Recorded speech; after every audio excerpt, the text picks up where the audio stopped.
네, 지난 한 주가 좀 길고 길었던 명절이었는데요. 다 잘들 보내셨습니까? 네. 우리 옆에 있는 분들하고 한번 인사할까요? 다시 한번 새해 복 많이 받으십시오. 네. 우리 또 이렇게 1월 1일을 맞이하면서 정신없는 가운데 우리가 또 구정이 있어서 이렇게 또 한번 가족들과 시간을 보내고 새해를 다시 맞이하는 시간들 이렇게 있으니 또 더 좋은 것 같습니다. 이 시간을 통하여 다시 한번 올 한 해가 또 얼마나 빨리 갈지 우리가 생각을 해보고요. 지난 한 달이 빨리 지났으니 이제 남은 11개월도 우리가 하나님 앞에 다시 한번 또 집중하고 그 마음을 드리는 시간이 되기를 원합니다. 또 굉장히 추운 날이 지나가고 요즘에 조금 따뜻했다가 오늘 새벽부터 다시 꽤 긴 시간 동안 영하로 온도가 기온이 떨어지면서 추운 시간들이 또 지나게 된다고 해요. 그래서 우리가 또 좀 따뜻하게 해야 되겠는데요. 날씨가 추우면 우리의 마음도 뭔가 좀 이렇게 여유가 없고 좀 힘이 들잖아요. 그래서 이 추운 날씨 가운데 우리 성도님들에게 제가 조금 훈훈한 소식 또 정보를 하나 드리려고 해요. 어제 우리 어린이 예배를 드리는데 우리 친구들이 막 와가지고 목사님 저는 세뱃돈 얼마 받았어요? 얼마 받았어요? 막 자랑을 하더라고요. 우리 성도님들 중에서도 혹시 나 이 정도 받았다 자랑할 만한 분 혹시 계신가요? 내가 받았다 보다는 내가 얼마를 줬다 이런 분들이 대부분이시겠죠. 그래서 제가 우리 성도님들에게 아주 큰 돈이 생길 수 있는 정보를 하나 드리도록 하겠습니다. 요즘에는 CCTV가 이 도로마다 아주 많이 생겨가지고 많이 없어지긴 했는데 그래도 간혹가다 있는 것을 제가 보았어요. 특별히 또 서울보다도 포항에서 제가 그런 것을 보았어요. 무엇이냐? 길을 제가 운전하고 딱 가는데 도로에 현수막이 붙어 있는 거예요. 그 현수막에 뭐라고 써 있느냐 하면 목격자를 찾습니다. 현상금 3천만 원. 그래서 몇 월 며칠 새벽 1시에서 2시 사이에 어디 부근에서 뺑소니 차량 사고로 자녀가 다쳤으니 이것에 대해서 결정적인 증거 자료, 특별히 블랙박스 화면을 제공해 줄 수 있는 사람에게는 3천만 원을 주겠다. 이렇게 써 있는 것이죠. 어떻습니까? 이것들이 성도님들에게 좋은 정보로 복된 소식으로 다가옵니까? 예, 왜 좋은 정보로 다가오지 않죠? 제가 3천만 원이 생길 수 있는 방법을 알려드렸는데요. 그만큼 많이 다치셨다가 네. 우리는 이 3천만 원을 못 받기 때문이에요. 3천만 원은요, 그냥 우리가 이 현수막 보고 아무나 가가지고 저 3천만 원 주세요 한다고 받을 수 있는 게 아닙니다. 여기에서 이 3천만 원을 받을 수 있는 사람은 이 사건에 목격을 하고 그것에 대해서 증언을 하거나 증거를 제시할 수 있는 사람이 3천만 원을 받는 거예요. 그렇기 때문에 이것이 우리에게는 어쩌면 아무 상관없는 이야기라는 것이죠. 3천만 원은 우리하고 상관이 없는 일이라는 것입니다. 우리가 혹시 복음 가운데 그렇게 살아가고 있지는 않나요? 하나님께서 천하 만물을 창조하시고 다스리시고 그리고 사람이 하나님의 뜻대로 살아가지 않고 자신의 마음대로 살아갈 때에 이제는 모든 사람이 죄인이라고 하였을 때 예수 그리스도를 통하여 하나님께서 사망에서 생명으로 옮기시고 이제는 죄인에서 자녀로 삼으신다고 말씀을 하셨는데 그 복음이 우리와 관계 있는 사람들로 우리가 살아가고 있는지 다시 한번 생각해 보아야 하겠습니다. 그렇다면 우리는 수천 년 전에 이 땅 가운데 오셔서 우리의 죄를 대속하시고 십자가에 달리셔서 우리를 구원하시고 그리고 부활하셔서 승천하신 그 예수 그리스도의 사건이 2000년이 지난 이후에 지금 어떻게 우리와 상관 있는 사건으로 우리가 살아가고 있을까요? 어쩌면 우리가 이 현수막을 보고도 나는 그것을 본 적이 없기 때문에 전혀 상관없는, 나와는 전혀 상관없는 사건으로 우리가 살아가고 있지는 않습니까? 그런 것처럼 우리가 복음을 대할 때에도 나와 전혀 상관없는 사건으로 우리가 살아가고 있지는 않습니까? 하지만 하나님께서 우리에게 성경 말씀을 주셨으니 그 말씀을 통하여 우리가 말씀을 통하여 그 성경의 저자들을 만나주신 그 놀라우신 하나님의 사랑과 그 역사가 지금 이 시간에도 말씀을 읽고 말씀을 듣고 말씀을 대하는 사람들에게 하나님께서 동일하게 역사하여 주시고 동일하게 만나주시는 놀라운 복을 우리에게 허락하여 주셨다는 거예요. 그래서 우리가 그 말씀 가운데 나아갈 때에 그 성경의 저자들이 깊이 하나님을 만났던 것처럼 우리도 그렇게 깊이 하나님을 만나게 되고 하나님과 친밀한 인생을 살아갈 수 있다는 것입니다. 이것이 얼마나 우리에게 복된 소식입니까?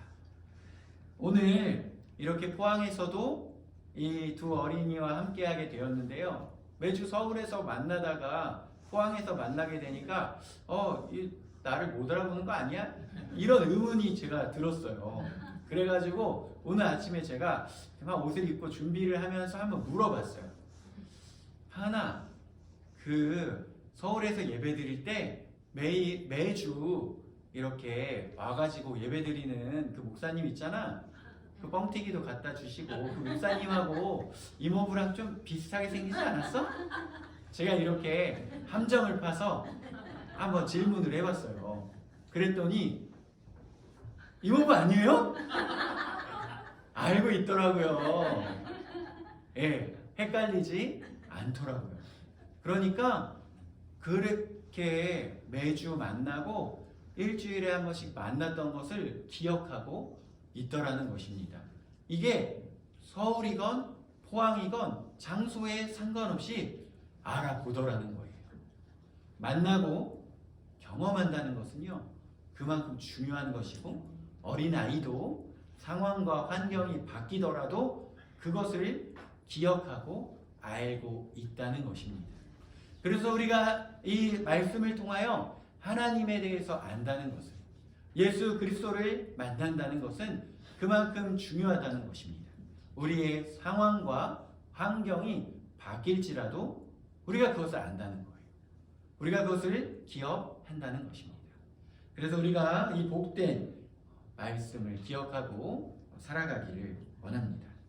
특별히 우리에게 하나님께서는 예수 그리스도를 알 수 있는 복음을 허락하여 주셨습니다. 이제는 제가 너무나도 여러 번 이야기해서 우리 어린아이들도 너무나도 잘 알고 있을 것 같은데요. 예, 우리 교회에서 제가 생각할 때 가장 똑똑한 예지가 알 수 있을 것 같아요. 성경이 몇 권으로 되어 있죠? 네, 정답이 나온 것 같은데 왜 자신감이 없어요? 크게 얘기해 주면 되는데. 66권으로 되어 있고 두 개로 나눈다고 하면 구약과 신약으로 나눌 수 있죠. 그렇다면 구약은 몇 권이고 신약은 몇 권일까요? 다 알고 있습니다. 우리 친구들이. 몇 권이죠? 네. 구약은 39권, 신약은 27권으로 되어 있잖아요. 근데 이제 신약에 시작되어지는 말씀 가운데에 예수님의 생애와 예수님에 대해서 나온 말씀이 있으니 몇 권일까요? 그것은 4권의 말씀으로 되어 있어서 우리가 그것을 보고 사복음서다 이렇게 이야기를 합니다. 사복음서, 마태, 마가, 누가, 요한 이렇게 해서 사복음서를 통하여 우리가 예수님에 대해서 알 수 있어요. 아니 그러면 왜 예수님에 대해서 이야기하는데 4개의 복음서가 필요합니까? 왜 4개의 복음서를 통하여 예수님에 대해서 그렇게 설명합니까? 이렇게 궁금해하는 사람들이 있을 거예요. 제가 스포츠를 좋아하는데 축구 선수도 좋아하고 농구 선수도 좋아하고 야구 선수도 좋아하고 좋아하는 선수들이 많이 있어요. 그런데 그 중에 가장 좋아하는 농구 선수가 있었어요. 그게 마이클 조던이라는 농구 선수인데 이 마이클 조던이라는 농구 선수의 일대기를 이렇게 넷플릭스에서 다큐멘터리로 만들었어요. 그런데 이 마이클 조던이라는 농구 선수의 그 농구의 여정이 얼마나 위대한 여정이었는지 이 넷플릭스에서 마이클 조던의 그 농구 인생을 다큐멘터리로 만드는데 한편으로는 모자랐던 거예요. 그래서 마이클 조던의 농구 인생을 잘 설명하기 위하여 넷플릭스에서 2편으로 만들었을까요? 3편으로 만들었을까요? 4편으로 만들었을까요? 몇 편으로 만들었을까요? 지금 예지가 수줍게 한 손을 들었는데요. 한 손으로는 안 되는 거예요. 넷플릭스에서 굉장히 초고화질로 돈을 들여서 10개로 만들었어요. 그러니까 제 친구 목사님은 농구에 별로 관심이 없어가지고 10개요? 그걸 다 봐요? 그럴 시간이 있나요? 이렇게 이야기를 하는데 제가 볼 때는 이 10개의 작품이 너무 재밌고 굉장히 밀도 있고 금방 지나간다는 거예요. 그런데 아니나 다를까 코로나가 시작될 때에 이 넷플릭스에서 이 10개의 다큐멘터리 라스트 댄스라는 이 시리즈를 발표했을 때에 수많은 사람들이 그것을 보고 전 세계에 많은 사람들이 봐서 다큐멘터리 부분에서 1위를 차지하는 것을 보았습니다. 그렇게 한 사람의 스포츠 인생 그 일대기를 자세하게 설명하기 위해서도 10개의 그 다큐멘터리 시리즈가 필요했던 것처럼 우리 인생의 주인 되시고 우리 인생을 인도하여 주시는 그 예수님의 인생을 살펴볼 때에 4개의 복음서가 필요했던 것입니다. 그것들을 통하여 우리는 예수님에 대해서 잘 살펴볼 수 있는 것입니다. 특별히 사복음서에서는 강조하고 있는 지점이 다릅니다. 마태복음에서는 예수님께서 왕으로 이 땅 가운데 오셨음을 설명합니다. 특별히 이 구약에 많은 이 인용 구절들을 사용하고 있어요. 그래서 유대인들이 보게 되었을 때에 예수님께서 이렇게 구약에 예언된 구원자시구나 라는 것을 잘 볼 수가 있습니다. 마태복음을 통하여 왕 대신 예수님을 증언하며 왕 대신 우리 예수님을 우리가 잘 따르며 살아가자 라고 이야기를 하고 있어요. 마가복음에서는 예수님께서 이 땅 가운데 종으로 오신 것을 증언하고 있습니다. 예수님께서는 가장 높으신 하나님의 아들이신데 이 땅 가운데 오셨을 때 섬김을 받으려고 오신 것이 아니라 오히려 우리를 섬기고 그 귀한 생명을 우리에게 대속물로 주시기 위하여 이 땅에 오신 것에 대해서 말씀하고 계세요. 그래서 우리가 마가복음을 통하여 예수 그리스도를 만나고 섬김을 받기보다는 섬기려고 오신 그분의 삶을 조명하여 우리도 그분을 본받으며 살아갈 수 있는 것입니다.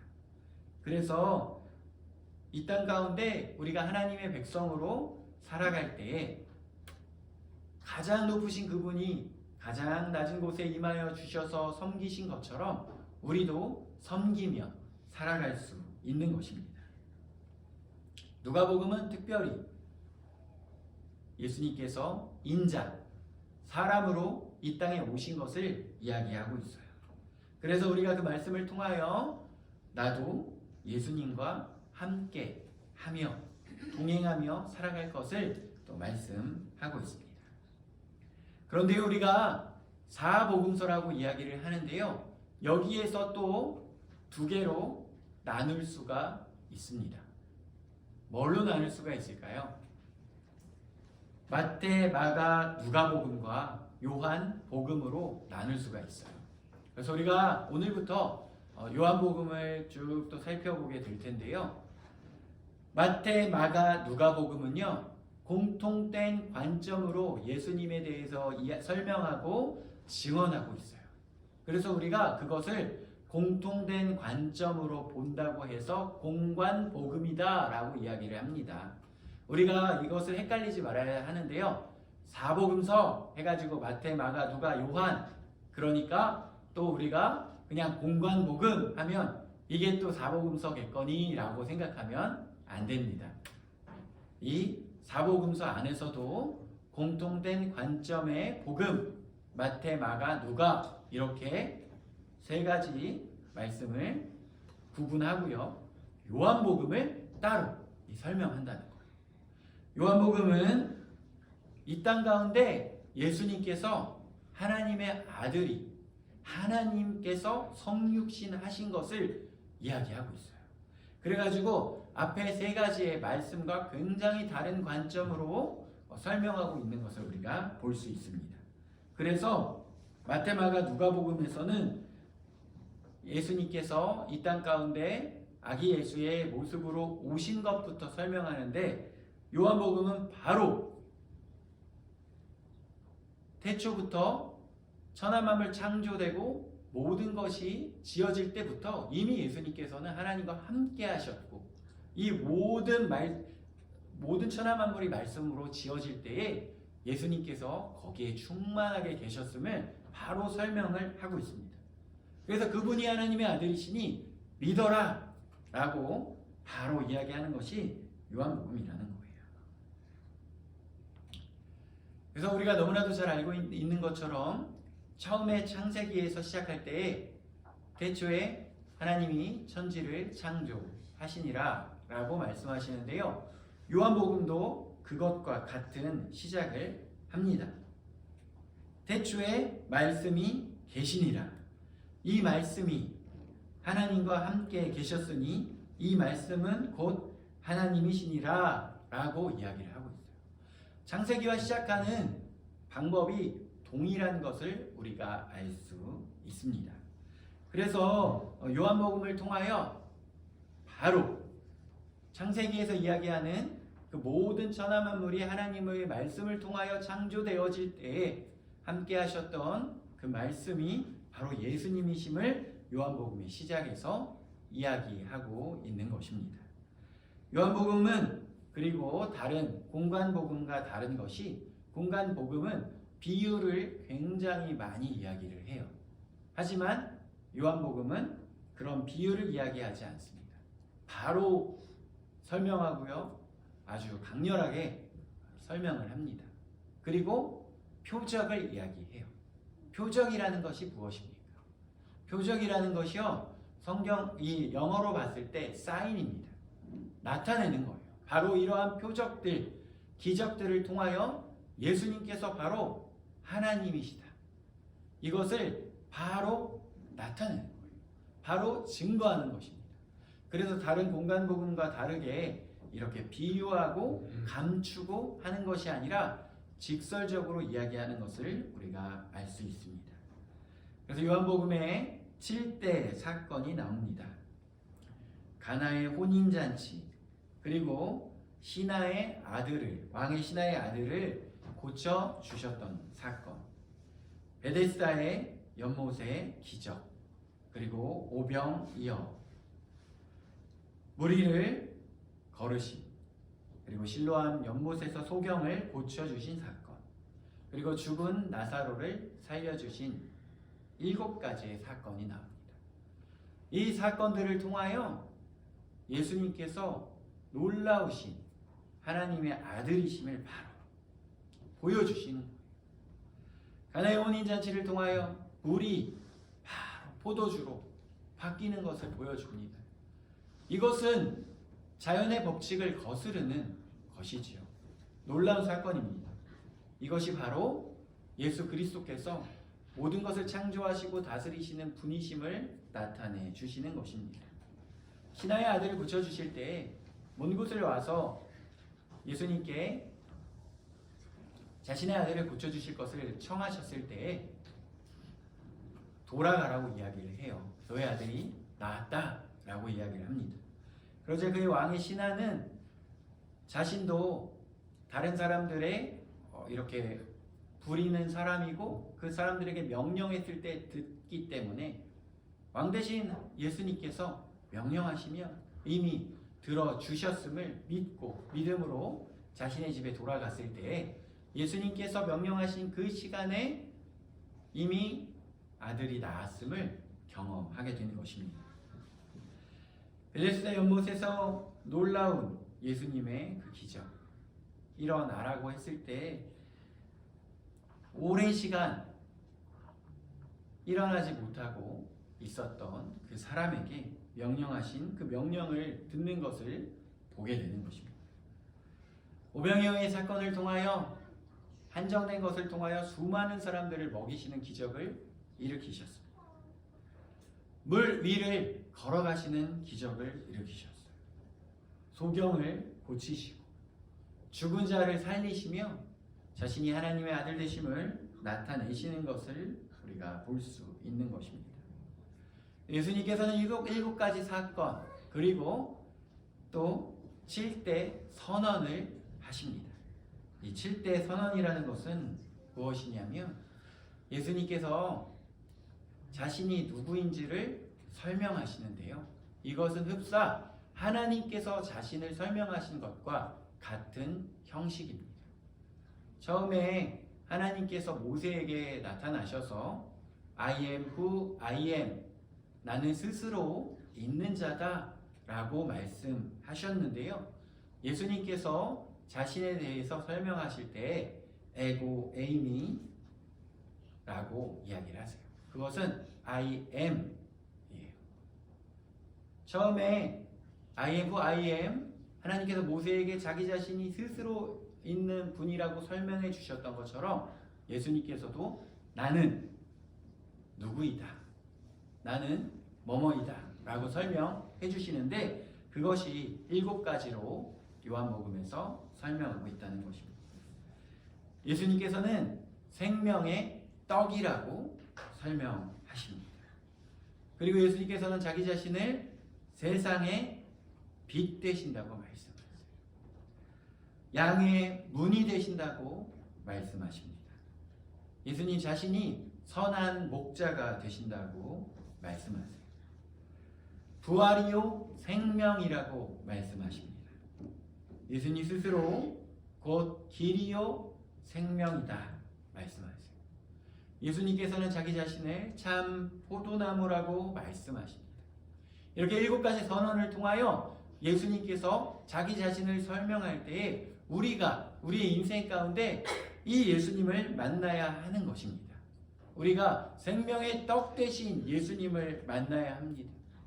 우리가 이 세상을 살아가며 이 어두운 세상 가운데 어디에 그 빛이 있는지 두리번 되고 다른 곳을 찾아가는 것이 아니라 예수님께서만이 우리의 인생의 빛 되신다는 것을 우리가 알고 믿고 만나야 하는 것입니다. 그렇다면 어떻게 됩니까? 예수님께서 우리의 인생 가운데 그 빛을 비춰주실 뿐만 아니라 이 세상을 살아갈 때에 이 어두운 세상 가운데 그 빛을 비춰주신다. 그리고 예수님께서는 우리에게 예수님처럼 그 빛된 인생을 살아가라고 말씀하시는 것입니다.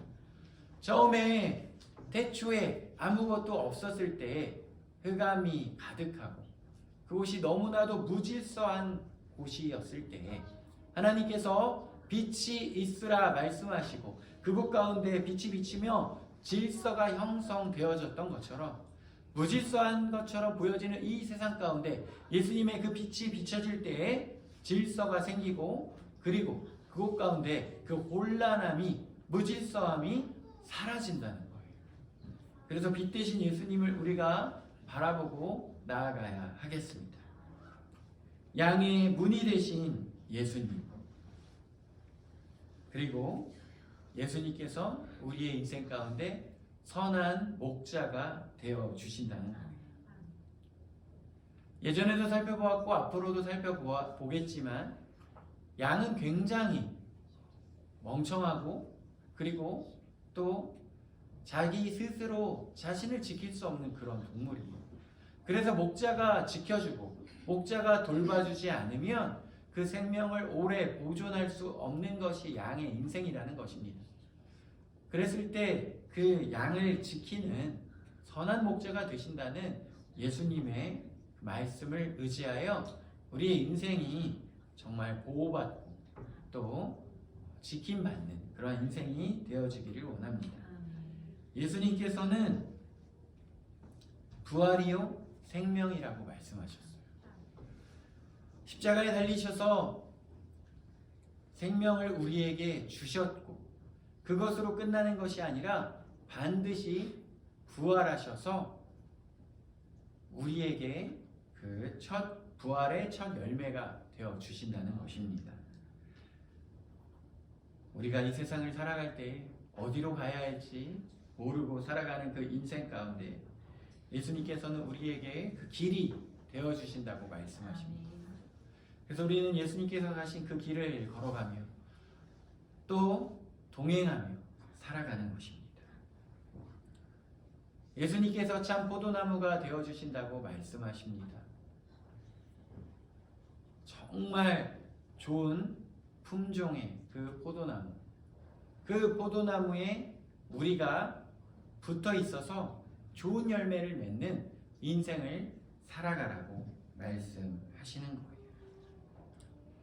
이 7대 사건과 7대 선언, 이것을 통하여 요한복음의 내용을 우리가 어느 정도 뼈대를 잡고 또 나아갈 수 있습니다. 주요 등장인물이 이 7대 사건을 통하여 어떤 사람들이 나오는지를 우리가 또 알 수 있습니다. 니고데모, 그리고 사마리아 여자, 왕의 신하, 38년 된 병자, 태어날 때부터 맹인된 사람, 그리고 나사로와 마르다, 마리아, 이 세 명의 남매, 그리고 베드로, 가룟 유다, 빌라도, 이러한 주요 등장 인물들이 나온다는 것을 알 수가 있고요. 특별히 그 중에 니고데모라고 하는 사람은 산헤드린 공회의 위원이었고 바리새인이었습니다. 예수님을 위해 향유와 몰약을 드렸던 사람입니다. 그는 구원의 진리를 배우기 위해 한밤중에 예수님께 찾아왔었던 사람이에요. 사마리아 여인은 대낮에 우물가에서 물을 기르다가 예수님을 만났던 사람입니다. 그녀는 예수님께 어디서 예배하는 것이 좋은지 물어봤던 사람이에요. 왕의 신하는 고관 지위와 권세가 있었던 사람입니다. 아들이 아파서 예수님께 찾아와 고쳐달라고 요청하는데 거의 30km나 되는 거리를 이동하여 예수님께 이야기했었던 사람이에요. 30km 정도 되는 정말 먼 거리, 지금으로 따져도 꽤 먼 거리잖아요. 그런데 그때 당시에 30km를 이동한다는 것은 정말 많은 시간이 들고 많은 힘이 드는 그런 거리였을 것인데 예수님께서 함께 가서 그 아들을 고쳐주실 것을 굉장히 기대하면서 왔을 거예요. 그런데 네 아들이 이미 나았다. 돌아가라. 이때 우리 성도님들 어떻게 반응하시겠습니까? 저였으면 무슨 말씀이세요? 제가 얼마나 열심히 여기 왔는데요. 어떻게 그냥 돌아갑니까? 예수님 같이 가주셔야 됩니다. 하면서 정말 예수님 막 옷자락을 붙들고 막 간청했을 것 같습니다. 하지만 예수님께서 곧 이미 네 아들이 나았다라고 말씀하신 것을 믿고 그 30km를 다시 돌아서 간다는 것은요, 엄청난 믿음의 소유자였던 것을 또 볼 수 있습니다. 38년 된 병자는 베데스다 연못에 천사가 나타나 물에 소용돌이를 일으키고 난 후에 들어가면 낫게 된다는 전설을 듣고 그 주변에 머물렀던 사람이에요. 머물렀지만 자신 스스로 그 연못에 들어갈 수가 없었던 사람이었죠. 하지만 예수님을 만나게 되며 치유되어지는 것을 우리가 볼 수 있습니다. 이러한 7대 사건과 또 7대 선언 그리고 나오는 주요 인물들을 우리가 살펴보았기 때문에 이제 구체적으로 요한복음을 자세히 살펴볼 때에 이 스토리들이 얼마나 또 재미있고 그리고 우리가 또 이 땅 가운데 하나님의 아들로 이 땅에 오신 예수님을 요한복음을 통하여 깊이 경험하고 깊이 만나게 되는 저와 모든 성도님들의 삶이 되기를 소망합니다.